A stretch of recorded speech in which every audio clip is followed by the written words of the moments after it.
our channel like later if you want to link to it right away. Hi everybody. Nice. We're here, joined by Reggie and Dave of Bay Area fame. Reggie Harris, Dave Hodges. Reggie and Dave are putting on, with a lot of other people, a conference in Oakland this weekend. Is it both the 19th and 20th, guys?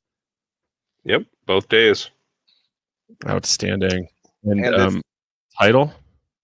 it's extremely special because the 19th, as you know, is Bicycle Day, and the 20th is 420, and it's Easter. And you know, Dave has been doing this Easter weekend for a number of years now. And to have all of like I mean, for me, I'm not big on Easter, but it is quite cool to have all of the holidays that I do acknowledge line up at the same time, you know?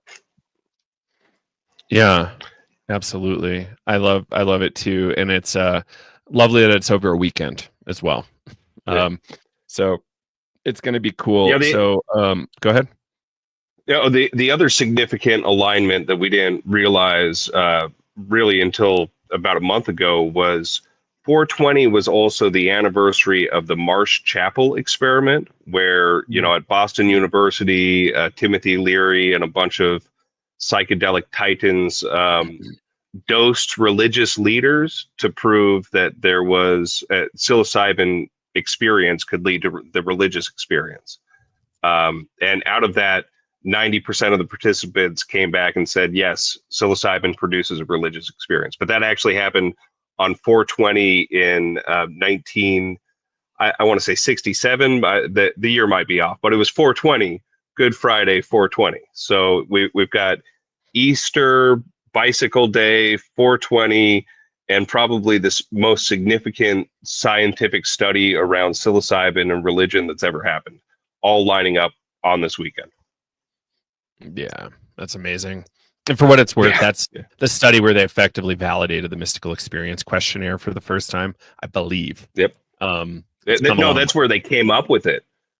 You know, that was where they first came up with it. So great. So for those who don't know you guys, I just want to do like a quick round of intros. Reggie, could you introduce yourself briefly? Yes, absolutely. Again, thank you for having us.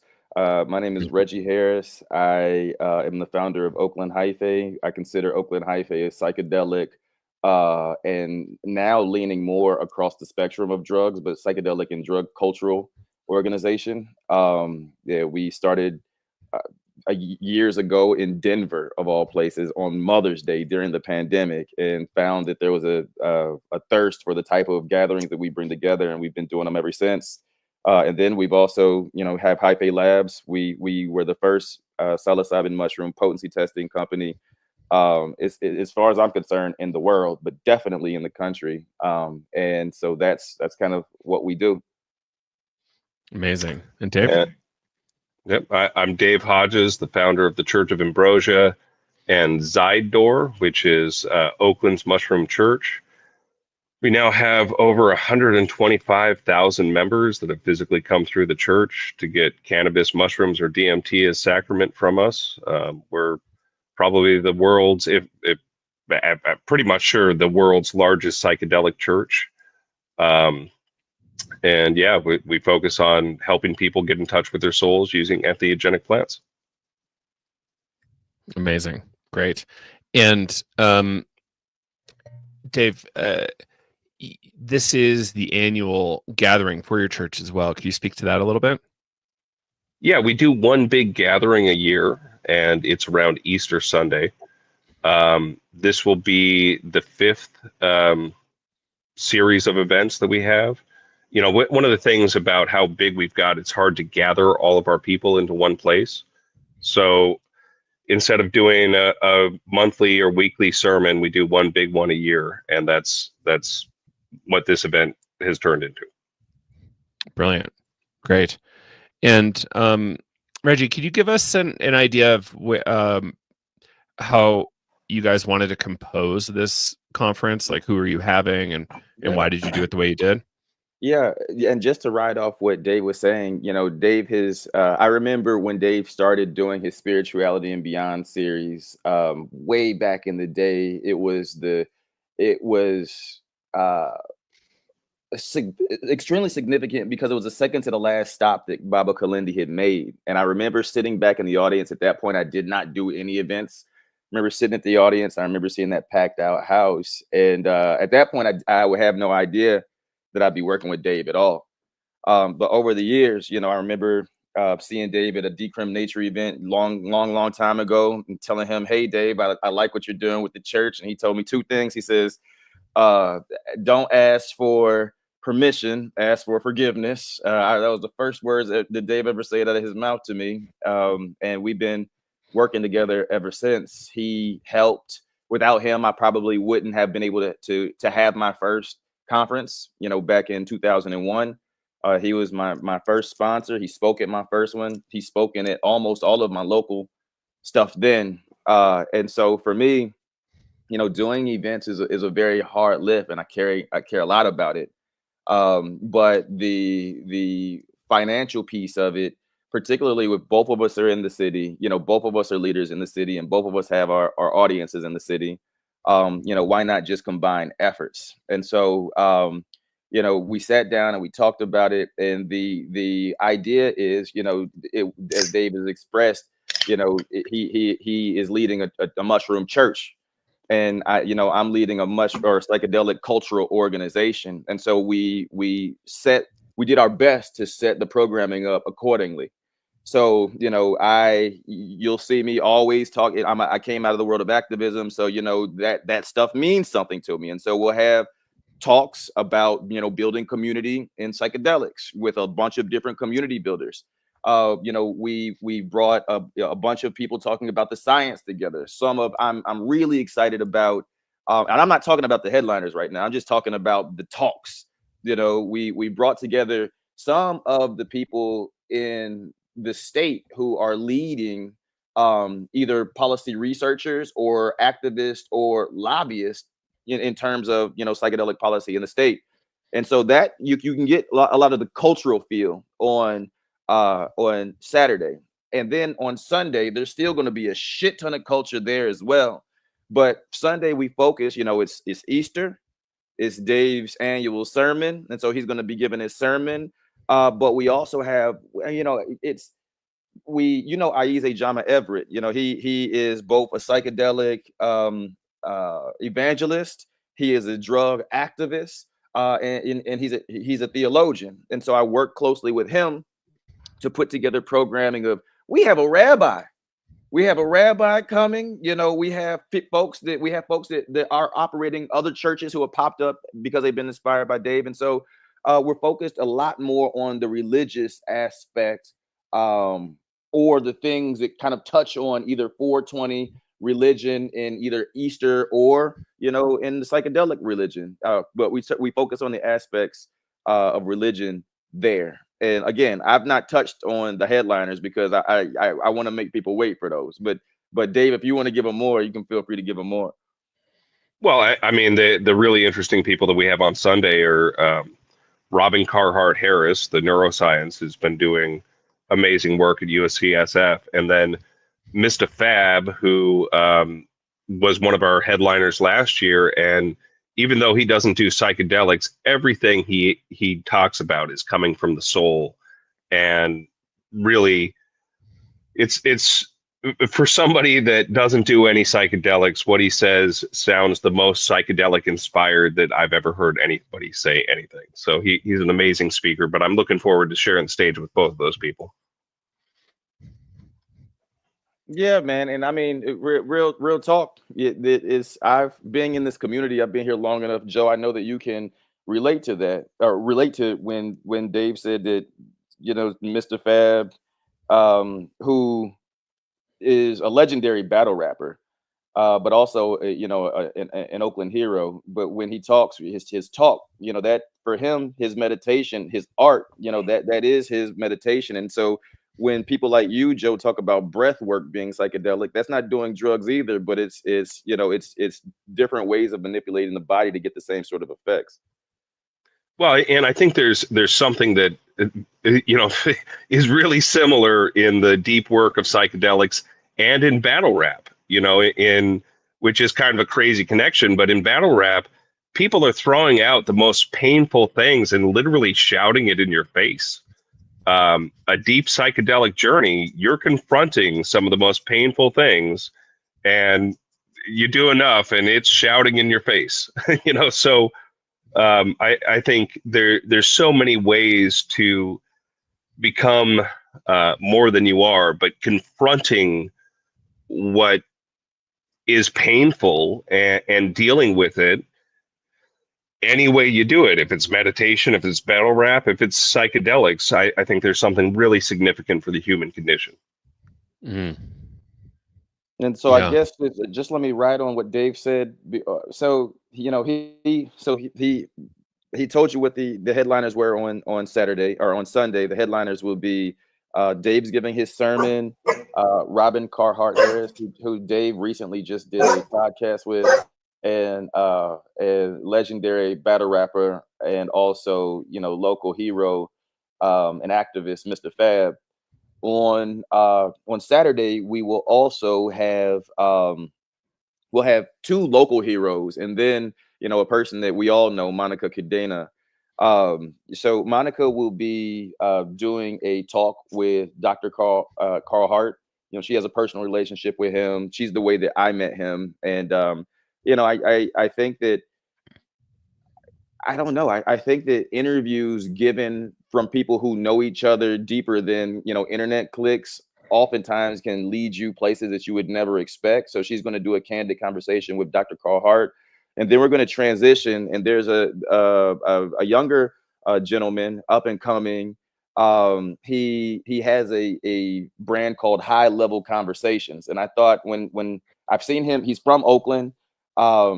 And I've seen him, on the internet. I follow his talks, and he really is influential in terms of challenging the younger generation, particularly of Black folks, in terms of what we value, what we think, how we strive. And so I figured marrying a very prolific neuroscientist, or somebody who understands the brain backwards and forwards and has the anecdotes or not has the anecdotes, but have the quantitative data to prove what he's saying, put next to an up and coming thinker who's connected with the younger generation. That combination of, and it's called a high level conversation, that what could come out of that talk, I think I really do think that what could come out of that conversation is going to be historic and paradigm shifting, not just for our conference here, but frankly, I look at it as cross-cultural diplomacy, where we're bringing two worlds together, and I'm just excited to see what comes out of it. Yeah, it's definitely one of the most diverse psychedelic events that probably has ever happened, given just the spectrum of people that we have, from science to thought leaders to battle rappers to other community leaders. I mean, it's we're bringing together a lot of people. Yeah, I was struck by that when Reggie ran a conference in Denver a bunch of years back. Reggie, I don't know if you remember that one, but I was like one of a handful of white people in the room, which I thought was amazing for a psychedelic conference. I remember that. I think that's the way that we first met. I'm like, I see this dude, I see him doing this work. Let me reach out, and like I'm sure our names had touched in each other's circle, and maybe we were in touch on the internet. But I remember inviting you to that. That was my very second ever event in Denver. That shit was crazy, but it was great, man. And you came and you interviewed Carlos. And people love that. I'm like, don't be shady. And you got up there, and I'm not gonna say what you were or weren't, but that was great, man. But yeah, we brought that flavor. We brought those cross sections of people together in fucking Denver, and I'm not from Denver, and I think that gathering was one of a kind because it brought people from places that don't fuck with each other now. The people who were in that room, the folks that interrupted the last maps conference, they were there. They were there. Katsumi, he was there. They were all there. And I'll granted, it was, I had to do a lot to make sure that everybody got along and felt good. But like, these are the types of conferences that I'm known for.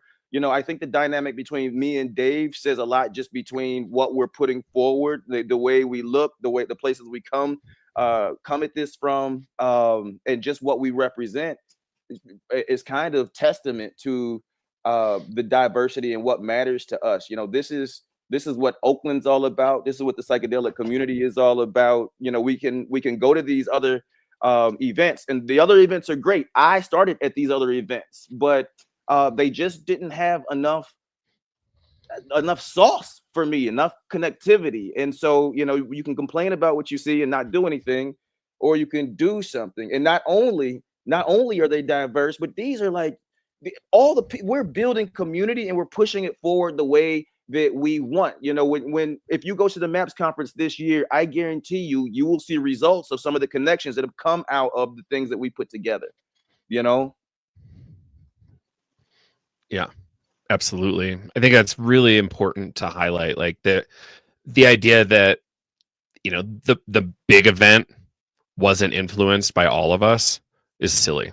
Like, there's yeah, like, we've had a lot of impact, all of us, and like that's, you know, the huge show is going to have a lot of influence from us, no doubt. So yeah, I appreciate everything you both have been doing. It's, you know, amazing. It's hard and it's important.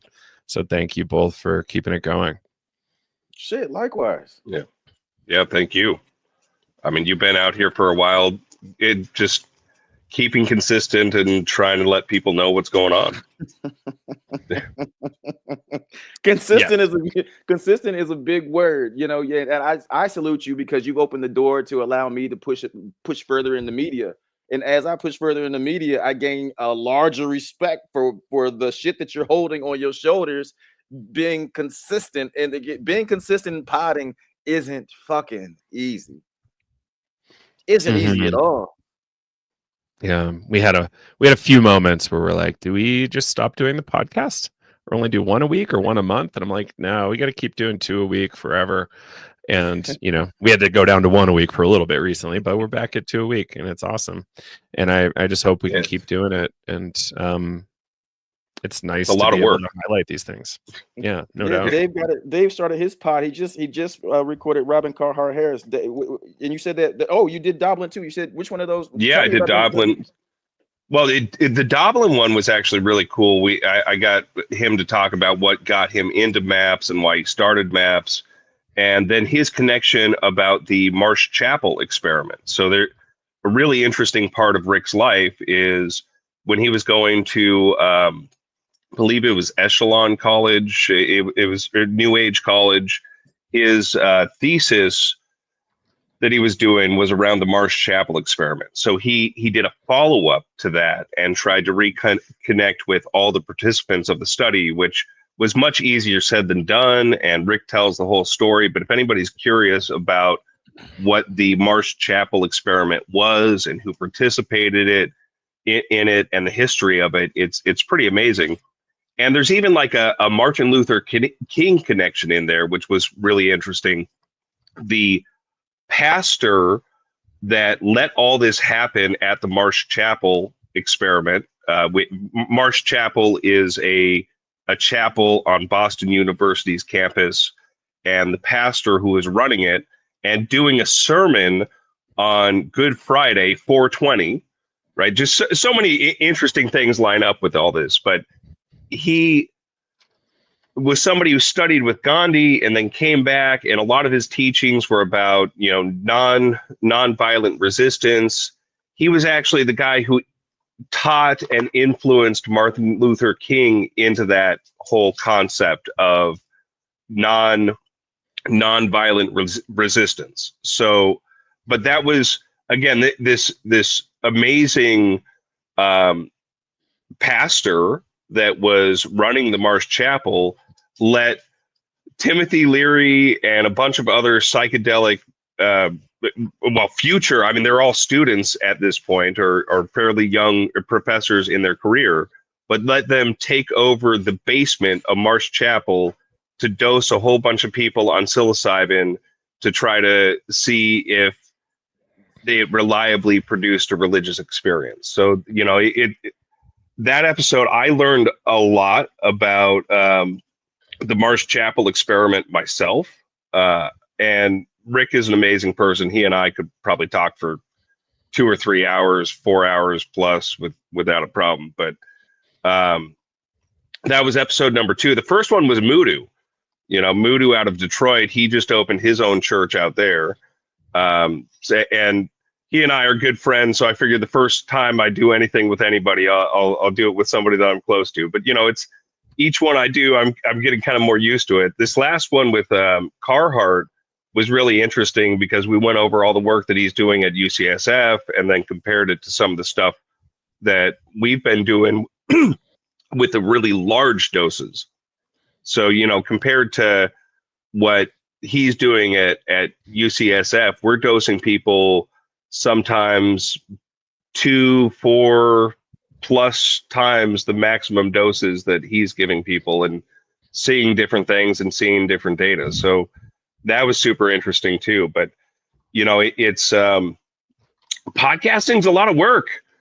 You got to find the time to sit down and have these long conversations and do all the editing and do this on a regular basis. I can't imagine how you're doing 2 a week. You know? Me either. I want to shout him out. Like Howard Thurman was the preacher at Marsh Chapel, big influence on MLK. Thank you. And best I understand it, guys, is that sermon is still available somewhere. So you can actually listen to it. It's on MAP's website. Great. Yeah, awesome. If you go to maps.org, you can find the sermon. And it's an interesting sermon, and this was an amazing person. And again, like all these crazy connections that all come together and now line up with the anniversary and our event. And this is so 420 lands on Easter at kind of random years, but it won't line up with Easter for another 62 years. So none of us will be alive. This is a once in a lifetime alignment for us. Sometimes it lands every 10 years. Sometimes it's 100 years in between. But the next one is going to be, I believe, 62 years from now. Mm-hmm. Well, so am I going to be around? Odds are low. Yeah. Yeah. Dave, so the Easter egg hunt coming up, right? Oh yeah. Oh man. So we're doing since it's Easter and 420, we're doing a 420 Easter egg hunt where we put vouchers for about a little over $30,000 worth of sacrament, including cannabis, mushrooms, DMT, mushroom chocolates, all sorts of sacrament that you can get at the church. And we're going to be passing out those eggs from noon till 2 on 420 over at Lake Merritt, but we'll also be hiding them throughout the venue and throughout the Psychedelic Arts and Crafts Fair. So I have some pictures I need to share on social media because it's really ridiculous what 1,000 eggs filled with $30,000 worth of cannabis, mushrooms, and DMT vouchers look like.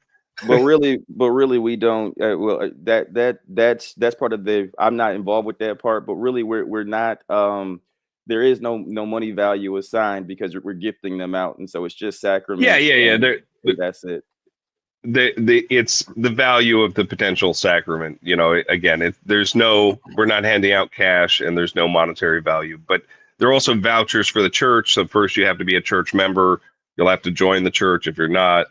Obviously agree to our rules and conditions and all of that, agree with the religion, and only then will you be able to redeem the voucher. So, you know, it's not quite as fun as us just stuffing chocolate bars with mushrooms and DMT in them.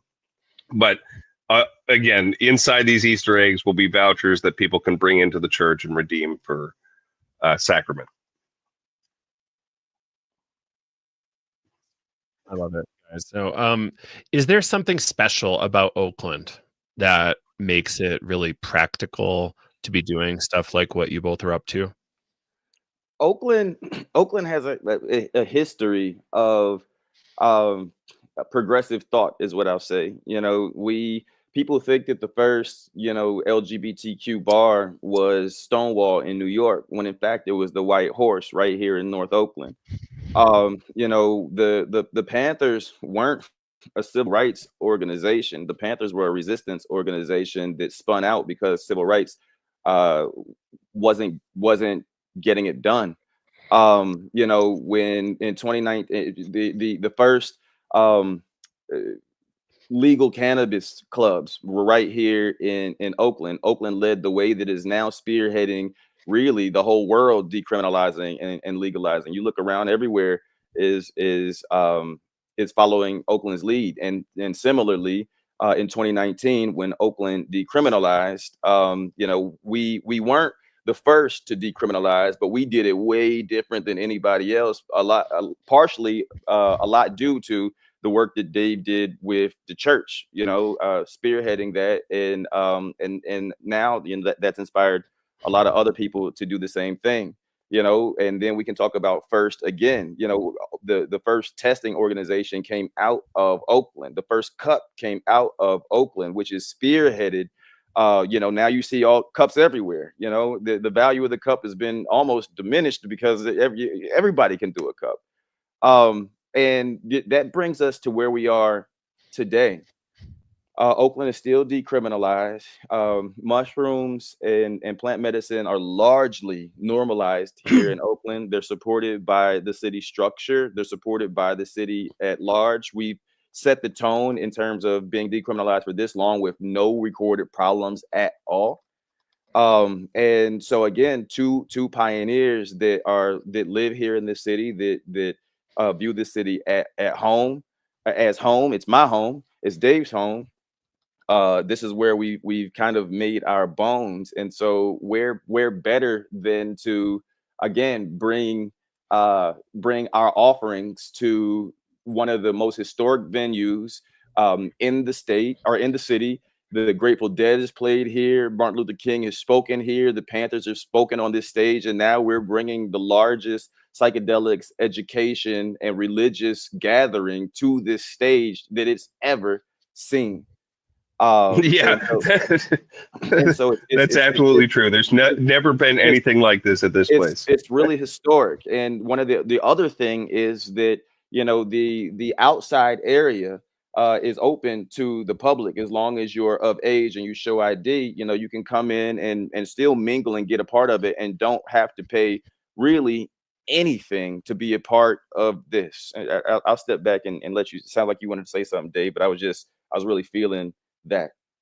No. I was just emphasizing your point. I mean, this will definitely be the largest and most diverse event related to psychedelics and trying to bring together everybody that has ever happened at that venue, even though there's some amazing things that have happened there.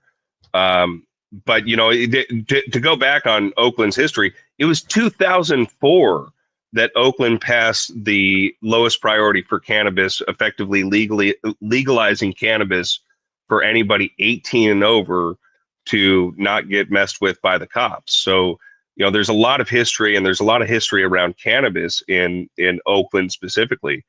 A lot of the activists who pushed many of the things over the years all came out of Oakland, or their foundations were there. But I think for me, it's one of those things where, Oakland just has better priorities. They don't see anything that we do as a giant problem, because they know there's bigger problems to deal with. So we love to be able to give back, and that's one of the things I love about Mr. Fab. Is he does so much good community work out here. The church works with him as much as we can to help give back. We did a lot for the toy drive this year, and just anything that we can with any of the community relief that he does, we try to help out as much as possible. So Oakland is just a really special place. There's a lot of people who believe in what we do, and there's a lot of people that need a lot of help too. You know, that's one of the big things that the church really strives for, is to be able to help people connect with their soul and get on the right path. And there's a lot of people who need to do that in Oakland. Mm. Yeah, brilliant. It is a historic place for sure. Oakland generally, for a lot of reasons. And thanks for running through that with us. It also seems to be, yeah, like a very seriously speaking global psychedelic hub at this moment, and I love seeing that. And I think Oakland provided a lot of cover for other municipalities and regions to start working on it. So, props to Oakland. Hell yeah. Yeah. So, yeah, I started recently. What was it? I think I went to a coma in Oakland like 4 or 5 times last month. Just super silly. But I saw you there. It was fun. Yes. What is a coma, Reggie? So Acoma is another church that has spun off recently. They are focused on really community gatherings.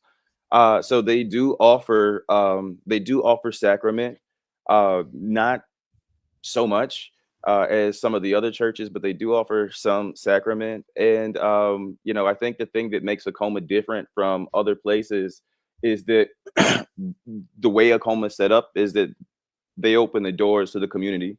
If you want to do something in there, as long as you're a member of the church, you can come in and do your offering. So I think the time you were there, a woman was having her birthday, and then they were doing like they were singing, and it was great because it was like all the fucking wedding songs. And I have made it my business to try to connect um the sorry, there's an can you hear the alarm going off in my background? Okay.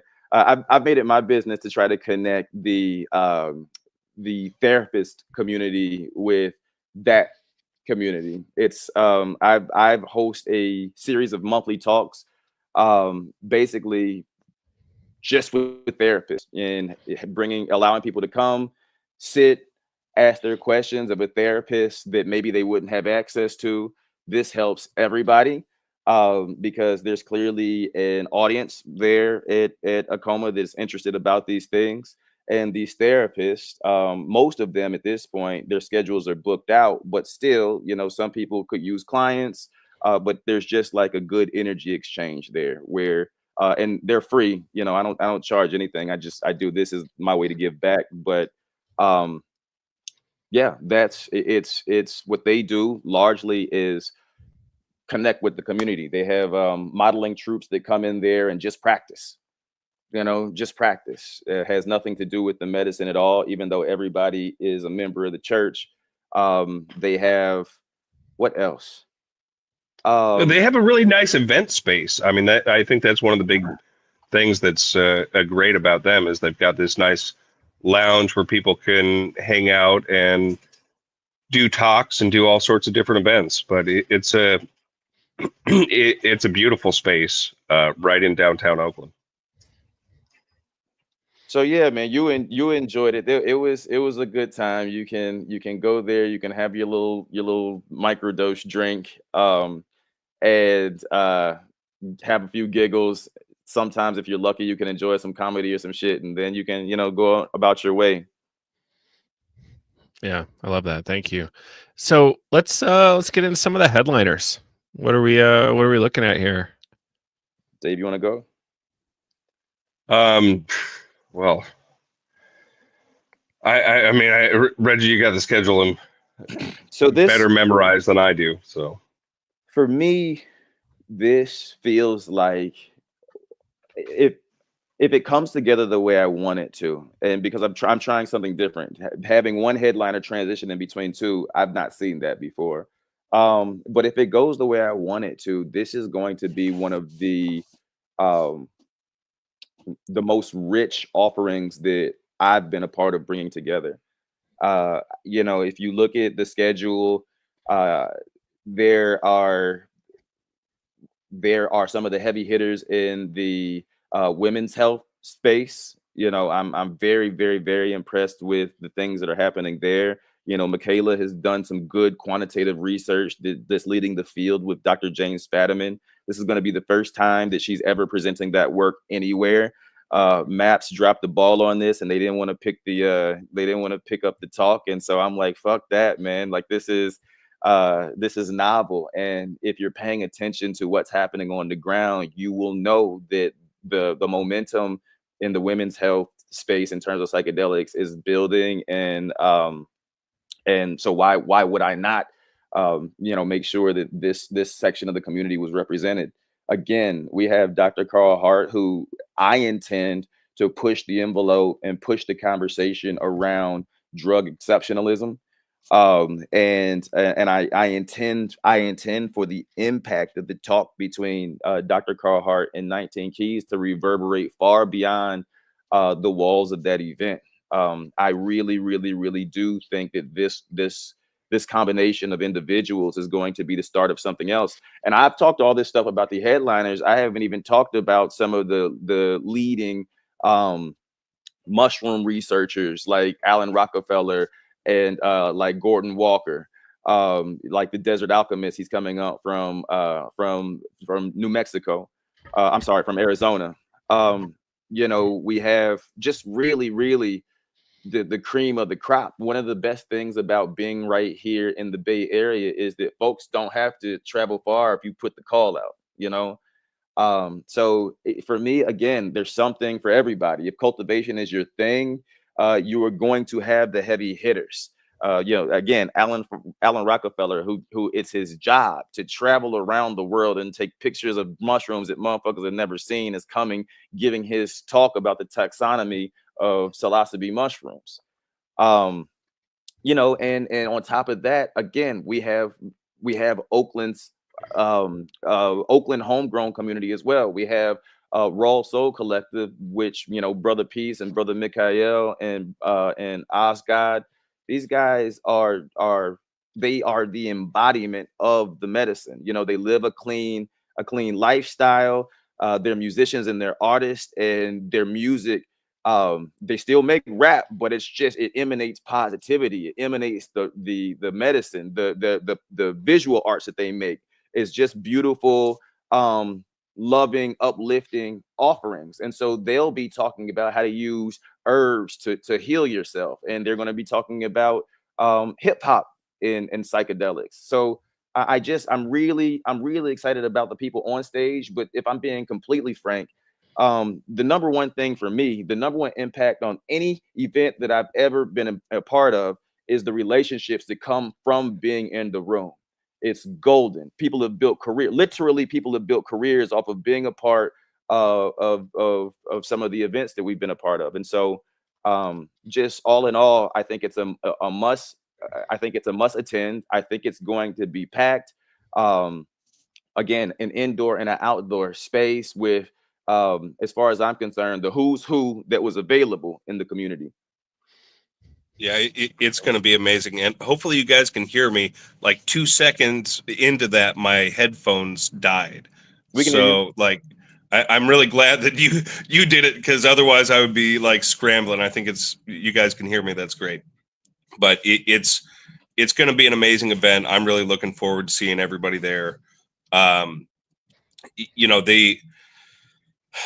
Again, the significance of the alignment between all this stuff is amazing. There are a lot of other things. We are actually competing with Coachella, which is going on the same weekend. So, if you're not going to Coachella, then definitely come check us out. But any way you look at it, it's going to be an amazing event. And generally, Oakland, Lake Merritt has been known to have up to 15,000 people that come out for 420. So this event is going to be literally right across the street. The Psychedelic Arts and Crafts Fair will be going on, and there's so much space in the Kaiser. We'll definitely still have tickets for sale at the door. So it's going to be an amazing year.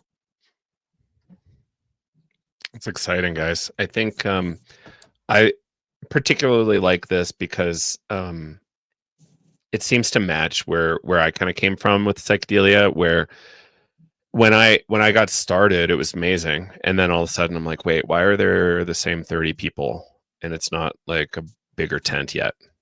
And we just started platforming people who had never seen a stage and, trying to get more and more people, more influence. And I think, it seems really similar to what you all are doing. And I really appreciate that. And how do we get these interesting conversations that are engaging to people who aren't doctors or who aren't neuroscientists? Even if you are, we should serve you, but doctors should be exposed to cultural material, religious material, different perspectives. Well, I mean, I think the goal of psychedelics are one of the goals of the mushrooms, at least, is to bring everybody together. And that mycelial network that connects us all. But the more people who do the work, the more that want to come together, and the more sides we can see. I mean, the fact is, we are all one. So you can't hate somebody because you're actually hating yourself. We need to bring everyone together. Right. Yeah. Including those in the psychedelic community who seem to be pro-drug war still, which is fascinating to me. I'm a good drug user. You're a bad one. You don't have to. It all depends on what their exposure has been.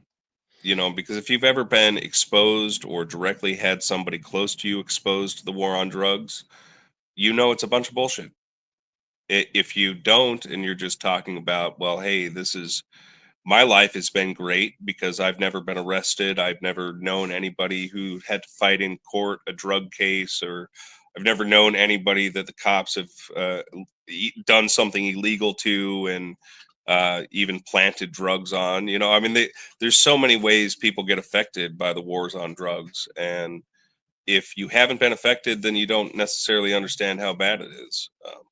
Unfortunately, there are still people that in psychedelics haven't been affected by it. And not unfortunate. I mean, it's fortunate. I don't want anybody to get arrested. I don't want anybody to have to go through court. It's not, most of us don't find it fun. I kind of enjoy court cases, but there's something wrong with me.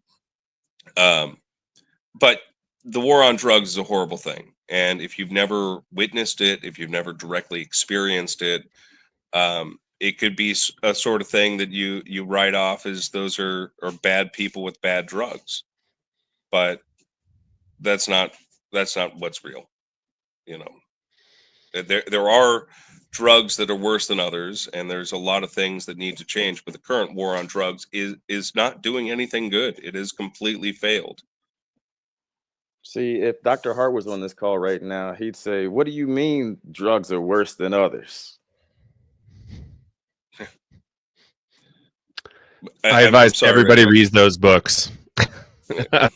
High Price and Drug Use for Grown-Ups. And it's important that we understand this, and understanding, like, yes, we are excited about psychedelics. We should also be really careful with how we talk about drugs generally, so that we don't push people towards incarceration, death, or worse. Right. Yeah. It's really shocking. When I reached out to him the first time to invite him to the first conference I did a few years ago in DC, he told me outright, he was like, "Man, I hate doing this shit," because he is very adamant. And if you listen to most of the interviews, people always bring up, well, psychedelics are okay. And like, that's the first place people go. And so he's always a little bit, he doesn't love the idea of psychedelics focused things, because again, that idea, and it is true to a certain extent, but also, I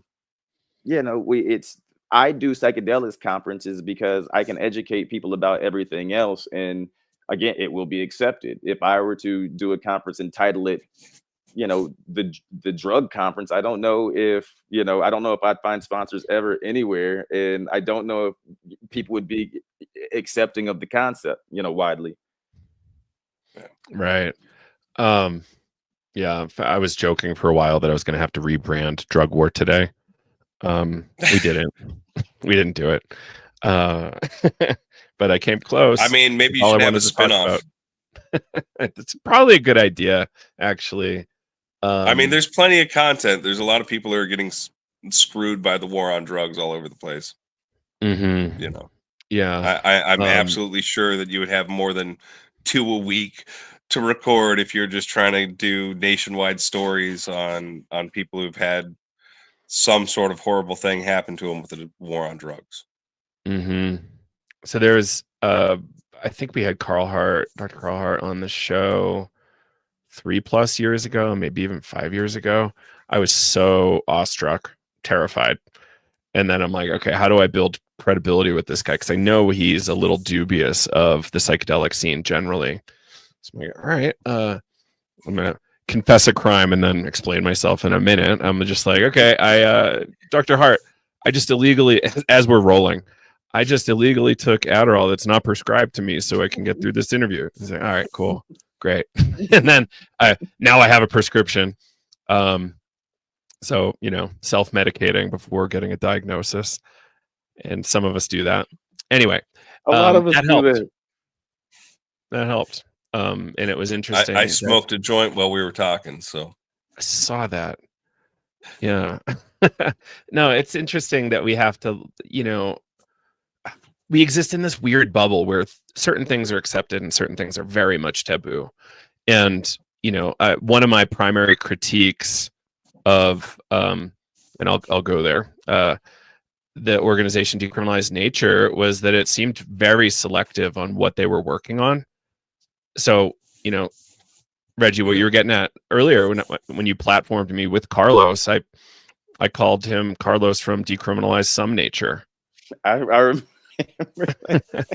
Live on YouTube. I was really excited about that. I was on the edge of I'm like, all right, let's see where it goes. But I don't mean to interrupt, but I remember that. Yeah. Right. Like, they've tried to come around, or at least Carlos did. I have no idea where Larry stands. I don't have a relationship with Larry, so, it's fine. I mean, but so yeah, I can speak on their behalf, or at least I feel like I can speak on their behalf. And Larry, if I fuck up, feel free to correct me. But yeah, I think that they are largely still just focused on plants. And I think that I'm gonna fuck this up, and so I'm not gonna say what their stance is on peyote. I remember I read it like a week or two ago, but I forgot it, so I don't want to touch that. But I do know that they're focused largely on plants, and I do also feel like, you know what? Yes, in a perfect world, we would be able to abolish everything, but in reality, in the space that we're at least from what I've seen, drug exceptionalism and normalizing some drugs leads to opening doors for others. Like, I've not seen people opening doors for weed and then other shit gets tightened up on. I've not seen that. So if I were to say in a perfect world, what I would advocate, yes, it'd be abolish everything. But I think in a rational world, at least in terms of drug policy, incrementalism is the way that has been shown. And we can do incrementalism and still, try to reduce the damage that the drug war does. I think incrementalism does that. Would you? I'm on the board of Decrim Nature, and they asked me outright because they know that I believe, that yes, I want to see all drugs. I want to see all drugs legalized. Frankly, I want to start testing all drugs. But I also see the benefit of what Decrim is doing in terms of normalizing people's brain around these things, and cracking the door for other sorts of conversations. Yeah, I don't know. I think I have a similar criticism of them as you do, Joe. I mean, because I think that you can do both, and there can also be, like I have a stance that all drugs should be legalized, that nobody should go to jail for any drugs. There's ones that need to be treated differently. Heroin should be given away free from doctors. You destroy the market, you make all the heroin addicts go to doctors. Cocaine should be handled differently, but it's it's something where everybody that does it doesn't know what they're putting in their body. Big problem. You got to do something much better than what we got going on. But the church is entheogenic plants, and that is the only thing that we work with. And that's because, not my personal belief is, we would never be a cocaine church, but as far as other psychedelics, there are many ways to reach these spaces. And we take a stance, which is a legal stance of like, well, we support all of those, but you got to find those on your own, because we're not going to help you find them right now. If the laws changed that, where we felt like there was no way that we would get instantly raided by the DEA, and we could provide every psychedelic in a safe way, and the teaching and education that goes along with it, that's something I would love to do. But again, we are the entheogenic plant church because there's a court case that I'm eventually going to sit in, and the chance is that I go to federal prison, or I protect the rights for us to use what I consider to be the most sacred. But Decrim Nature could do a similar stance. They could come out and say, we support everything, but these are the policies we focus on. And I think that definitely in the past, they've been more aggressive against other things and saying that there's only one way and it's our way. And definitely with the previous leadership, that was something that was very painful to watch. But I think you can do two things at the same time. You can believe that the war on drugs is wrong, and believe that it needs to end, and believe that nobody should go to jail. For sure, no one should go to jail for any drug use. If it's a problematic drug, they need to go to a doctor. If it's something that's not hurting anybody else and they can do it safely, there should be a way for them to get it safely. Now, again, because I'm running the church, you're not getting anything from the church unless you join the church and you believe in the church, and then we can help you get the sacraments that we consider the most important that we can safely provide. But both can be true, and the war on drugs needs to end, period. That is, it's not helping anybody. People are dying. Horrible. The people that make the most money off the worst drugs are people who literally cut people's heads off. That's not exaggeration. No, that's the Sacklers. Yeah. Or that's what's the beer company? Anheuser-Busch. Anheuser-Busch. Yeah, that's Anheuser-Busch. They don't cut I nobody's got to call head out off. the Sackler family. I got to call out the Sackler family in Aspen at their conference last year, and I was like, I know some of you know those people. Oh, wow. What? So hold on, man. you got to tell us. You got to tell that story. I want to hear that. What? Did you Yeah, get thrown out the room? so I got like on stage a few times at Aspen Psychedelic Symposium last year, and it was great, super fun. And it's an Aspen community, right? It's like lots of gazillionaires, lots of people with a lot of influence and connections, and guarantee the Sacklers were in that town. And so I just like kind of laid it out at one point when I was kind of talking about the drug war, opioid crisis. I just got done reading that crazy book, Empire of Pain. So I was like really on fire about it at the time. Yeah. And I just kind of let them have it, I not too hard. I just kind of like, these people and you probably let them in your house still. Yeah. Yo, I didn't want to also- go all the way to cartels, but cartels are only there because the government set up drug policy such that they had a lot of really good incentives. Yeah. Yes. Yeah. I want to ask you. I've been meaning to ask you about Mhm. this. We talked a little bit about it in Vegas. I don't think that we touched on it when you were in Oakland, but you put together an electronic security course. Yeah. So I'm doing a fundamentals and a master class. We're calling it Cybersecurity Fundamentals, Intro to Digital Security. The idea is activists need to be a little bit more careful. There's been plenty of writing about how not secure our computers or phones are, how compromised our security is generally. There's a situation, I think, in the late aughts, like 09 or 7 maybe, where it was clear that NSA had a straight pipe. Like, they got every bit of data that was coming through Verizon. And it was probably also the case that that was happening with every other ISP, or at least a lot of cell phone carriers. There's so much writing on this now, and we just need to be aware. Like, what am I doing? How am I doing it? Can I do it safer? Should I be operating safer for myself?